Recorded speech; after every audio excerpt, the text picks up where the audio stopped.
คณะผู้แทนระดับสูงนำโดยทั้งทานปริญญาเอกดาราวรกิตติพันธ์รองรัฐมนตรีกระทรวงศึกษาธิการและกีฬาแห่งสปป.ลาวและมีทั้งทานนางเบนนิตราซัมเมอริลรองเอกอัครราชทูตออสเตรเลียประจำสปป.ลาวได้มีการเดินไปเยี่ยมยามถามข่าวทางแขวงเสียงขวางในโบดลมาที่ผ่านมานี้เพื่อเป็นการทบทวนหวนคืนและความคืบหน้าของความพยายามในการปรับปรุงคณะคุณภาพการสอนและการส่งเสริมการเรียนการสอนในห้องเรียน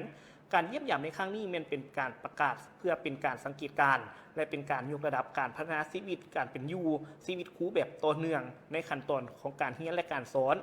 การฝึกเรียนภาษาลาวขั้นป .1 ที่เป็นการจัดตั้งปฏิบัติแบบวิธีการใหม่โดยมีการสนับสนุนจากรัฐบาลออสเตรเลียผ่านแผนการบีควาเริ่มต้นการเยี่ยมยามในครั้งนี้ทั้งคณะผู้แทนได้มีการรับฟังการเสนอโดยโยจากทั้งคณะนำของวิทยาลูคังไข่และคณะนำของแผนกศึกษาธิการและกีฬาแขวงเสียงขวางและพนักงานสนับสนุนเวียกงานนิเทศเกี่ยวกับการออกแบบและการจัดตั้งปฏิบัติระบบการพัฒนาชีวิตครูแบบต่อเนื่องการสนทนาได้มีการเน้นเกี่ยวกับการปฏิบัติงานความยืนยงของระบบและการนำดำเนินนโยบายที่จำเป็นเพื่อให้ระบบดังกล่าวถูกต้องและมีการจัดตั้งปฏิบัติในขอบเขตทั่วประเทศหลังจากนั้นทั้งคณะผู้แทนได้มีการเดินทางเยี่ยมยามโรงเรียนประถม2 แห่งเพื่อพบปะพนักงานของการศึกษาธิการและกีฬาเมืองผู้เฮ็ดเวียกศึกษานิเทศภายใน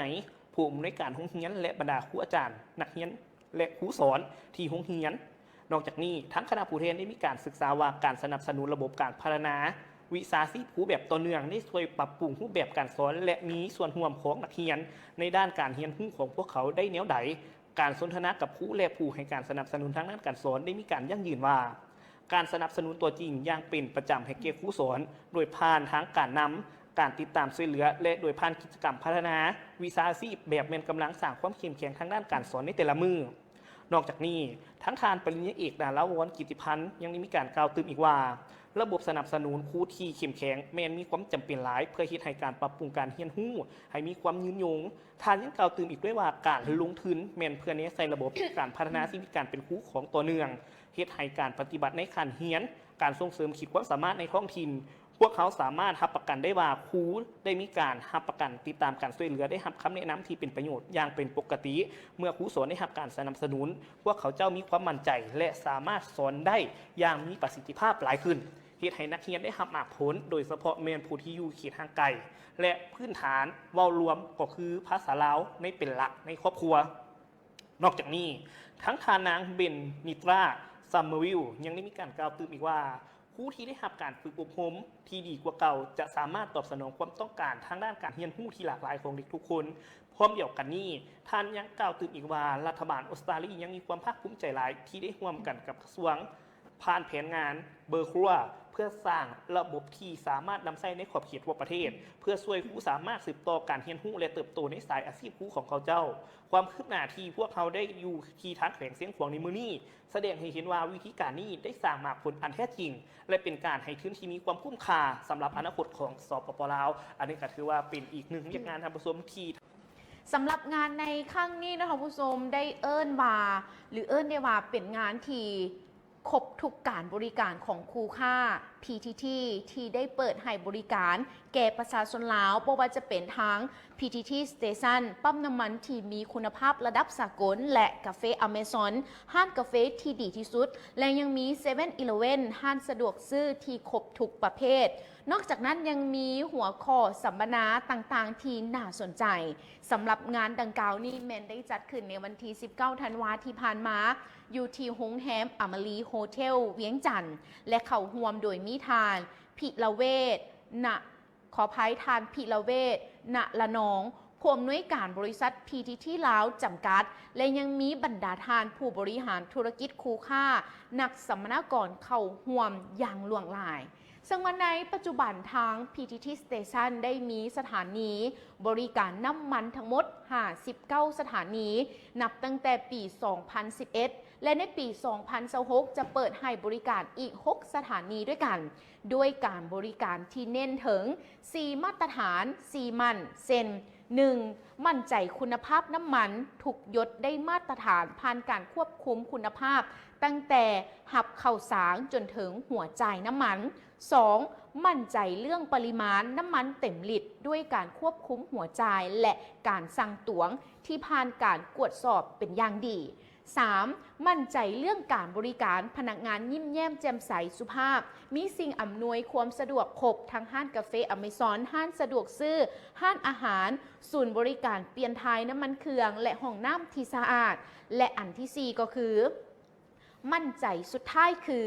มั่นใจเรื่องความปลอดภัยเพราะมีการเบิงแยงเรื่องความปลอดภัย24 ชั่วโมงด้วยพนักงานที่ผ่านการฝึกอบรมรักษาความปลอดภัยพร้อมนั้นยังมีระบบรักษาความปลอดภัยและมาตรฐานความปลอดภัย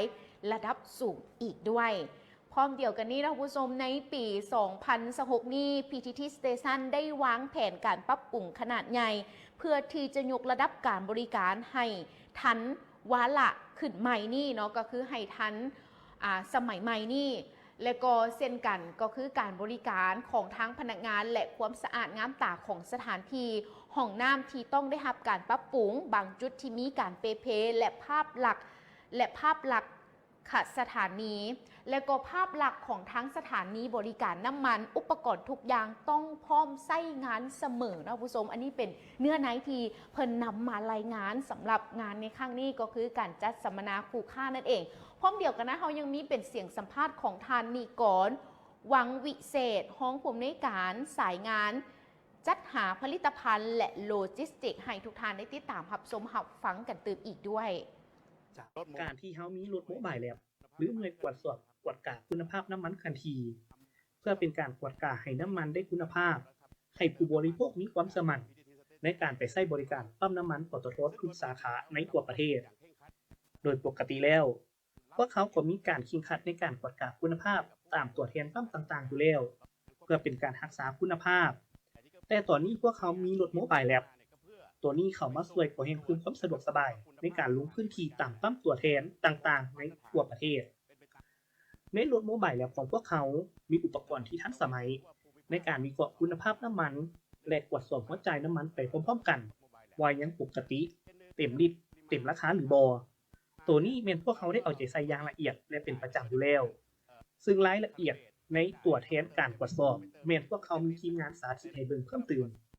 โดยน้องสิมาอธิบายเครื่องตรวจคุณภาพน้ำมันของรถโมบายแลบของปตท.เนาะในรถโมบายแลบเขาจะมีอยู่3เครื่องหลักๆที่ตรวจคุณภาพน้ำมันและจะมีเครื่องตรวจอันนี้น้ำมันใสเด้อ3เครื่องใหญ่ๆนี่จะมี3เครื่องแล้วก็น้ำมันอันนี้น้ำมันเครื่องไว้เฉพาะตรวจน้ำมันเครื่อง2เครื่องนี้เนาะ2เครื่องนี้ตรวจน้ำมันเครื่องแล้วก็อันนี้คาลิเบรตไว้คาลิเบรตหัวใจน้ำมันเวลาเขาลงตามปั๊มเขาจะคาลิเบรตตรวจสอบบริมาตรว่าเต็มลิตรเต็มหน่วยบ่เนาะวันนี้เขามาเบิ่งว่าเครื่องเขามันตรวจอย่างใดแดอันนี้มันจะเป็นเครื่องตรวจค่าลอนค่ามอนค่าน็อกของรถเวลารถมันสตาร์ทลอนมอนสร้าง9195ว่าสินะแยกอันนี้ตรวจซัลเฟอร์เครื่องนี้เอาไว้ตรวจซัลเฟอร์อยู่ใน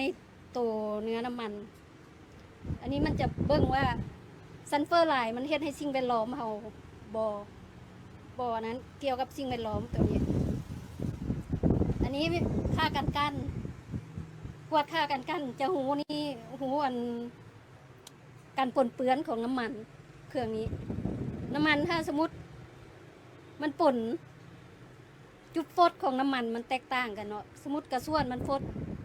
กราฟเท่านี้ไอ้สร้างมันจะฟดประมาณเท่านี้ลงมาเนาะอันนี้เครื่องกันมีสารคืนสารนั้นนะกันฟดเวลาน้ำมันมันฟดแห้งๆระยะมันมาตันกับท่อนี้ค่ะมันน้อยเนาะยะมันขึ้นมาตันเขาก็ต้องได้เอาสารกันฟดดีไซน์ถึงใหญ่หลายมันก็สิตันหูมันจะเฮ็ดให้เกิดอันตรายได้ป่ะมันก็2-3 อันก็พอละได้ละตัวย่างเขาต้องปรับให้มันอยู่10 ml นี่เนาะตัวย่างน้ำมันปรับ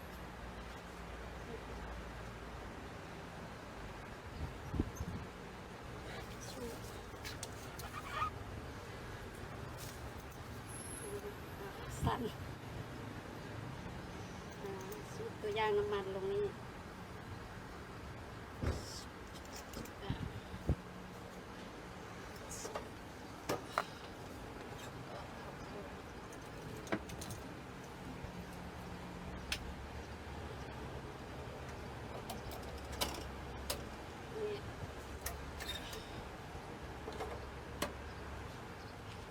วันนี้เราลั่นระบบมันคือสร้างมันก็มีละเขาเรียกตั้งโปรแกรมมันไว้คือสร้างนี่เราก็มีโปรแกรมสร้างไว้โปรแกรมเขาจะลั่นไว้อันเล็กหนึ่งพวกว่าพวกค่อยเชื่อได้แล้วโปรแกรมหนึ่งเป็นของสร้างวันนี้ใส่รหัสตัวอย่างสร้างมันจะเป็น ULR เนาะเสร็จดี นะ สร้างมา สร้าง แ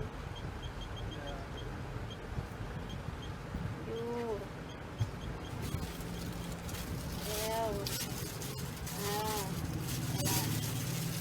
เอารหัสสูตรอย่างนี้มันเป็นรหัสมันซื่อรหัสตัวอย่างซื่อโอ๊ต เจ้าท่านผู้ชมและทีมในเมื่อบดลทีผ่านมาทานปริญญาเอกนางบัวไข่เพ็งพระจันทร์สมาชิกสภาแห่งชาติประจำเขตเลือกตั้งที่ 13 ที่ประจำการศูนย์กลางพร้อมด้วยทานพงคำหักบุทวงศ์กรรมการพรรคแขวงเลขาคณะบริหารงานพรรคเมืองเซโปนทานบุญสูงไซยวงศ์ห้องเลขาพรรคเมืองประธานกวดกาพรรคลาดเมืองสมาชิกสภาประชาชนแขวงประจำเขตเลือกตั้งเมืองเซโปนพร้อมกับคณะได้ลงเยี่ยมยามและพบปะโอ้ล้มพ่อแม่ประชาชนบ้านละออที่ขึ้นกับเมืองเซโปนเนื่องในโอกาสที่สำเร็จการเข้าร่วมของประชุมไทยสมัยสามัญของสภาประชาชนแขวงสวรรณเขตเทือที่ 5 โดยมีบรรดาทานหัวหน้าคณะกลุ่มบ้านมันจีอำนาจการปกครองบ้านเท่าแก่แนวโฮมตลอดฮอดพ่อแม่ประชาชนภายในหาคุ้มที่ขึ้นกับบ้านละออให้การต้อนรับในการกล่าวต้อนรับผู้ตั้งหน้าอำนาจการปกครองบ้านก็ได้รายงานให้ฮู้ถึงสภาพรวมโดยย่อของบ้านโดยบ้านละออเป็นบ้านหนึ่งที่ขึ้นกับคณะพรรคหากฐานกลุ่มบ้านมันจีซึ่งตั้งอยู่ที่ทิศตะวันออกของเมืองเซโปนห่างจากเทศบาลเมืองเซโปนไป25 กิโลเมตรมีเนื้อที่กว้างขวางที่เหมาะสมแก่การปลูกฝังและเลี้ยงสัตว์ประชาชนแม่นมีมูลเสื้อดุมันยึดถือการปลูกฝังเป็นต้นต่อและเลี้ยงสัตว์เป็นสำห้องซึ่งประกอบมี191หลังคาเรือนมีอยู่น้ำกัน248ครอบครัวมีพลเมืองทั้งหมดแม่น 1,274 คนเป็นหญิง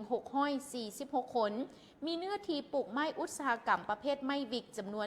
150เฮกตาร์มันต้น20เฮกตาร์เนื้อที่นาปี150เฮกตาร์เนื้อที่ปลูกพืชระยะสั้น5เฮกตาร์มีสัตว์เลี้ยงประเภทควายจำนวน200โตงัว300โตแบะ200โตหมู500โตสัตว์ปีก 2,000 โตมีหนองป่า10หนองปล่อยป่าไปแล้ว150ถุงพร้อมเดียวกันนี้ประชาชนภายในบ้านยังได้เสนอมายังฐานสมาชิกสภาแห่งชาติและกรรมการการน้ำของเมืองเพื่อซอกหาวิธีในการก่อสร้างเส้นทางและสร้างน้ำบาดาลเพื่อเป็นการแก้ไขความทุกข์ยากในการดำรงชีวิตของประชาชนในต่อหน้าตื่มอีกนั่นเองในโอกาสดังกล่าวที่ได้เดินทางเยี่ยมยามและพบปะโอ้ลมกับพ่อแม่ประชาชนบ้านละอ่อนในครั้งนี้ทานปริญญาเอกนางบัวไข่เพ็งพระจันทร์สมาชิกสภาแห่งชาติประจำเขตเลือกตั้งที่ 13 พร้อมด้วยการนำของเมืองเซโปนก็ได้นำเอาเครื่องอุปโภคบริโภคจำนวนหนึ่งให้แก่ประชาชนภายในบ้านรวมมูลค่าทั้งหมดแม่น 42,700,000 กว่ากีบนั่นเองและเวียกงานดังกล่าวแมนได้จัดขึ้นในวันที่22 ธันวาที่ผ่านมาสมาชิกสภาแห่งชาติประจำเขตเลือกตั้งที่14แขวงสารวันและสมาชิกสภาประชาชนแขวงประจำเขตเลือกตั้งเมืองเหล่างามก็ได้ลงเคลื่อนไหวพบปะผู้มีสิทธิ์เลือกตั้งอยู่ที่บ้านพอหลงเมืองเหล่างามที่ติดพันกับการโฆษณาเผยแพร่ผลสำเร็จของกองประชุมสมัยสามัญเทือที่10ของสภาแห่งชาติสุดที่9และสภาประชาชนแขวงสารวันสุดที่4โดยการต้อนรับและเข้าร่วมของทานสังวานแสงสายคณะประจำพรรคเมืองหัวหน้าคณะสมาชิกสภาประชาชนแขวงประจำเขตเลือกตั้งเมืองเหล่างามให้เกียรติเข้าร่วมแม่นมีกรรมการพรรคเมืองสมาชิกพรรคพนักงานและพ่อแม่ประชาชนภายในบ้านพอหลงเข้าร่วม80กว่าทานเป็นหญิง30ทานด้วยกันในพิธีดังกล่าวทานหลิดวิไลวงศ์เลขาหน่วยผักในบ้านพอหลงก็ได้รายงานโดยย่อถึงสภาพการจัดตั้งปฏิบัติแผนพัฒนาเศรษฐกิจสังคมของบ้านในกล่องประชุมให้ทราบว่าจากนั้นทานขันไซลัทธเฮาทานสุบันสวบุตรทานคำสิงไซสมแพงและทานนางท้องใบไซยสารก็ได้พัดเปลี่ยนกันเผยแพร่ผลสำเร็จของกล่องประชุมสมัยสามัญเทือที่10ของสภาแห่งชาติซึ่งได้พิจารณาหับห้องเอาปัญหาสำคัญพื้นฐานของประเทศชาติ14เนื้อในและห้องเอาและหับห้องเอามติ8ฉบับพร้อมเดียวกันนั้น สมาชิกสภาประชาชนแขวงยังได้เผยแพร่ผลสำเร็จของประชุมสมัยสามัญเทือที่10ของสภาประชาชนแขวงสารวันที่ได้พิจารณาหับห้องเอาปัญหาสำคัญพื้นฐานของแขวงหลังจากนั้นก็ได้เปิดโอกาสให้ผู้เข้าร่วมได้แลกเปลี่ยนประกอบคำคิดคำเห็นเสนอปัญหาที่มีความสนใจและคัดข้องมองใจบางปัญหาก็ได้อธิบายชี้แจงครับทีสำหรับปัญหาที่ติดพันกับหลากหลายภาคส่วนประชาชนแขวงจำนวนหนึ่งเนาะจะได้นำไปเสนอต่อภาคส่วนที่เกี่ยวข้องเพื่อค้นคว้าพิจารณาและก้าวไปสู่การจัดตั้งปฏิบัติให้เกิดผลเป็นจริงนั่นเองทั้งหมดเกี่ยวดังกล่าวประจำปี 2025 ถือเป็นปีแห่งผลสำเร็จของเวียกงานการท่องเที่ยวแขวงหลวงน้ำทาโดยสามารถดึงดูดนักท่องเที่ยวเข้ามาเยี่ยมยามและผ่านด่านได้ทั้งหมดถึง 1,290,192 เทื่อคนถือว่าเพิ่มขึ้น 2.86 ส่วนห้อยเมื่อเทียบใส่ปี 2024ซึ่งในนั้นได้มีนักท่องเที่ยวผ่านด่านสากลจำนวน 970,760 เทื่อคน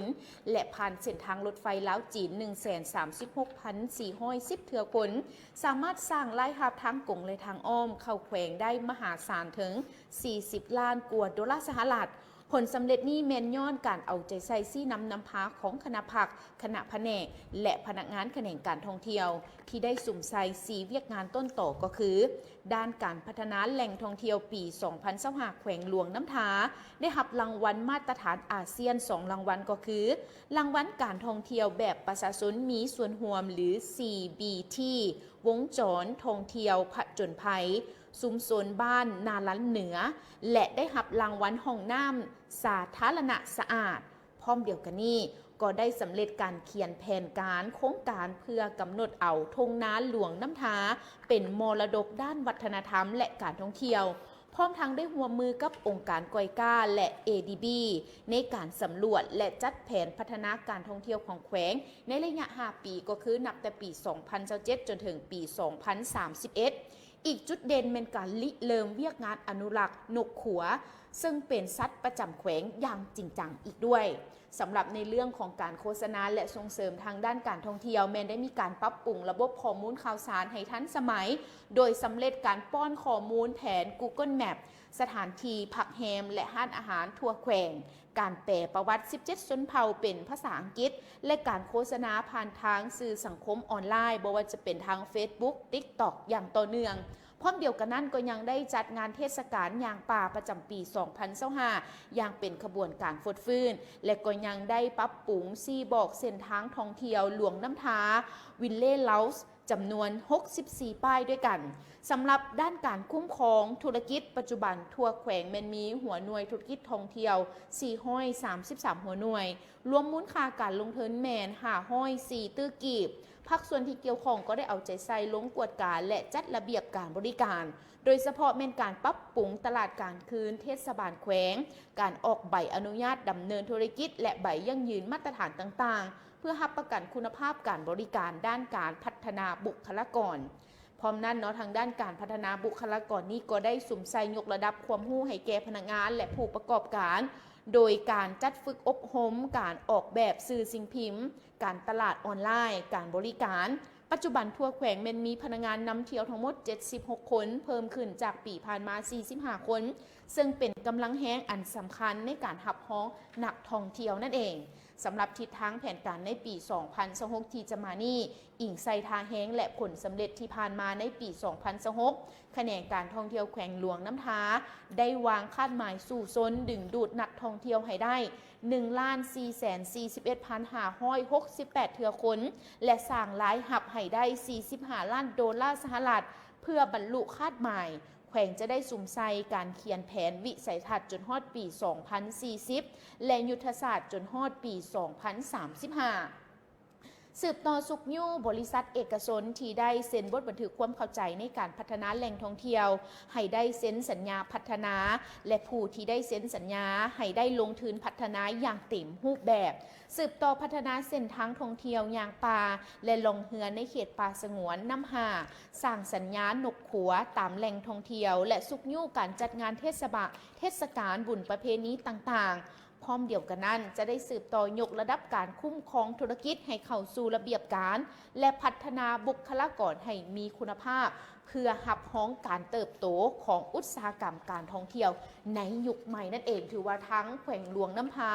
ได้มีการจัดวางแผนเกี่ยมความพร้อมเพื่อที่จะหับนักท่องเที่ยวให้ได้หลายขึ้นกว่าปีที่ผ่านมานะท่านผู้ชมถือว่าปี 2025 นี่บรรลุตัวเลขคาดหมายกันแล้ว ในปี 2026 นี่ก็ได้มีการวางคาดหมายสู่โซนเพิ่มเติมอีกเนาะได้มีการจัดการในเรื่องของการให้บริการและก็สถานที่ท่องเที่ยวต่างๆเพื่อดึงดูดนักท่องเที่ยวทั้งภายในและต่างประเทศนั่นเองทั้งหมดข้าพเจ้าต้องขอบใจข้อมูลข่าวครั้งนี้จากสม เมื่อบดลที่ผ่านมานี้ทางเมืองคำแขวงเสียงขวางได้มีการจัดพิธีเฉลิมฉลองส่งท้ายปีเก่าต้อนรับปีใหม่บุญกินเกียงของสวนเผ่ามงหรือวันนอเปเจ้าได้มีการจัดขึ้นที่สนามเดินสมาคมส่งเสริมกีฬาวรรณคดีพื้นเมืองและการอนุรักษ์รักษาวัฒนธรรมฮิตของประเพณีกินเกียงบ้านดอกคำอย่างเป็นทางการภายใต้การเข้าร่วมเป็นประธานของทั้งทานนางสมพันธ์วิระวงศาคณะประจำพรรคเมืองประธานแนวเล้าสังสาดเมืองคำมีทั้งทานสมจิตศรีดารัตน์กรรมการพรรคเมืองหัวหน้าของการวัฒนธรรมและท่องเที่ยวเมืองในโอกาสดังกล่าวทั้งทานสินทวรยาประธานหน่วยกีฬาวรรณคดีพื้นเมืองและหน่วยอนุรักษ์ฮีตของประเพณีกินเกียงเมืองคำได้มีการผ่านบทสรุปบอกให้ผู้ว่าสมาคมส่งเสริมกีฬาวรรณคดีพื้นเมืองและอนุรักษ์รักษาฮีตของประเพณีกินเกียงนอเป็ดเจ้าเมืองคำก็เป็นสมาคมหนึ่งที่ได้มีการสร้างตั้งขึ้นในปี 2011 โดยมีการริเริ่มจากการเต้าหู้พ่อแม่ประชาชนวานาสิงสาวและพนักงานเถ่าแก่อาวุโสผู้ทรงคุณวุฒิของเผ่ามงอยู่ภายในเมืองคำในการเต้าหู้ความสามัคคีจัดบุญกินเกียงนอเป็ดเจ้าลินกีฬาวรรณคดีพื้นเมืองเป็นต้นแมนกีฬาหัวโซนควายโซนที่ผ่านมาแมนมีทั้งทานสมเพชรมั่วหวังว่ากรรมการพรรคเมืองเป็นตัวแทนในการริเริ่มในการสุกยู่ปลุกระดมคนขวัญพ่อแม่ประชาชนอยู่เรียบตามสายทางเลขเจ็ดนับตั้งแต่ทางบ้านจอมทองไปหาบ้านน้ำหมในการประกอบทื้นโหนผู้ที่มีจิตใจอาสาช่วยผู้ละ10,000 20,000เพื่อสมทบทุนในการบุกเบิกซื้อเนื้อที่ดินประมาณ 2.6 เฮกตาร์จากนั้นจึงได้มีการพัฒนาปรับปรุงพื้นที่กลไกบริหารการสร้างระเบียบของสมาคมขึ้นและมีการเคลื่อนไหวมาจนถึงปี 2024 จึงได้มีการเสนอถึงการนำขันเมืองขันแข็งเพื่อใส่ซื้อสมาคมงัวซนมาเป็นสมาคมกีฬา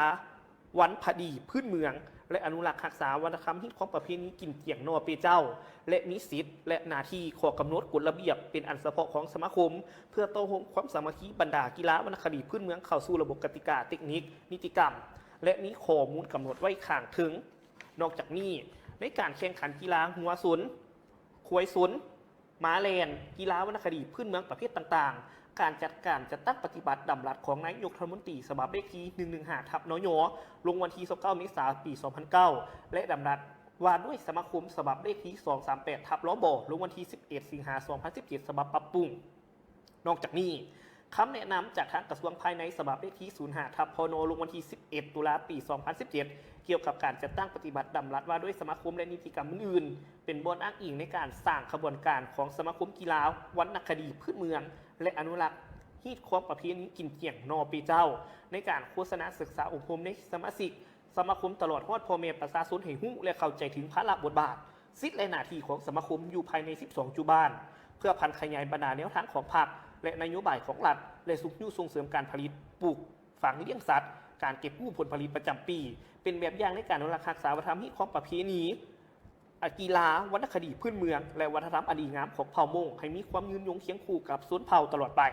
พร้อมนี้ยังมีการตีราคาด้านดีด้านอ่อนบทเรียนที่สามารถถอดถอนได้และที่ทางแผนการต่อหน้าตื่นอีกด้วยซึ่งในการเฉลิมฉลองบุญกินเกียงนอเป็ดเจ้าในครั้งนี้ยังมีการสร้างกิจกรรมการแข่งขันงัวสนการแข่งขันเตะบานแข่งขันเปตั้งแข่งขันหน้าเก็กแข่งขันหมากคางลินหมากคอนและแสดงศิลปะวรรณคดีพื้นเมืองจุดประสงค์ก็เพื่อเป็นการเฉลิมฉลองส่งท้ายปีเก่าต้อนรับปีใหม่บุญกินเกียงนอเป็ดเจ้าพร้อมทั้งเป็นการปกปักรักษาวัฒนธรรมของประเพณีอันดีงามของชาติก็คือของเผ่าและสร้างความสามัคคีหักเพลงช่วยเหลือซึ่งกันและกันระหว่างประชาชนภายในเมืองคำให้มีความแน่นแฟ้นขึ้นเป็นเทื่อละก้าวต้องขอขอบใจภาพข่าว